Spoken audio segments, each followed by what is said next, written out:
one line that really took me, like, kind of spellbound me in your book was, everyone was under the spell of love and money. And when I read that, I was thinking about it and I was wondering, it kind of aligns with what you're saying here, that a lot of people with negative intentions or unhealthy intentions are often under the spell of love and money, and that makes them do crazy things. I mean, what was some of the craziest thing you saw people do? Maybe not even to you, but what were some of those things that you saw when people were bound by this spell of love and money, as you say? What lengths have you seen people go to?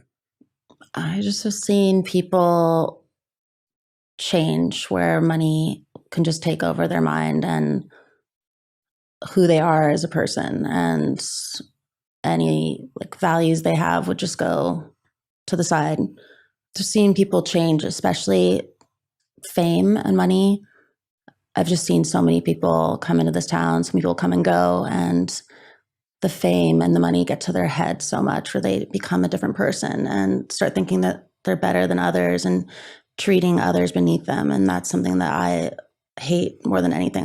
When someone is unkind to someone and treats someone as if they're lower than them, that's like one of the things that is one of my pet peeves.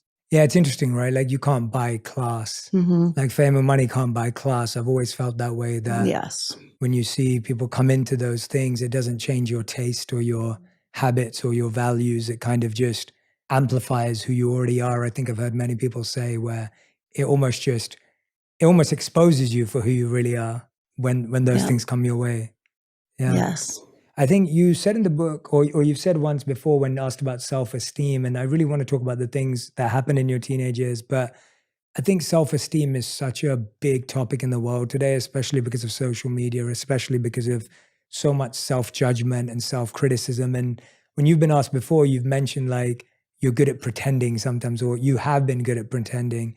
And I wonder, when was it that you allowed yourself to stop pretending and really start working on it? Like what did that take? Because I feel like most of us, it's so much more easier to pretend and we hide behind it. But I feel like you claiming your narrative back in this book was almost saying, well, I'm not going to let what's happened to me define my self-esteem. Would you say that's fair? Or Definitely everyone goes through that. And it took me a while. Just after what I had went through, my self-esteem was just destroyed from the things that were said to me and the abuse that I suffered when I was a teenager at these troubled teen schools. I don't even like to call them schools.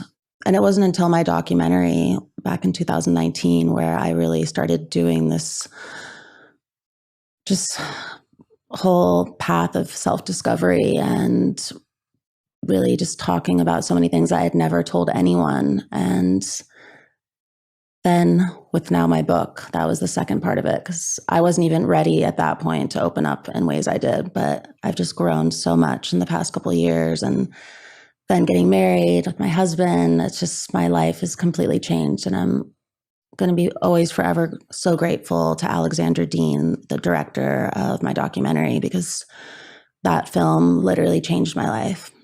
making it change your life. Yes, in so many ways. And now really just turning my pain into a purpose and helping make a difference in other people's lives has just been so rewarding. And I feel that people understand me in ways that they didn't before. Yeah, yeah. And it just feels really good to finally be understood.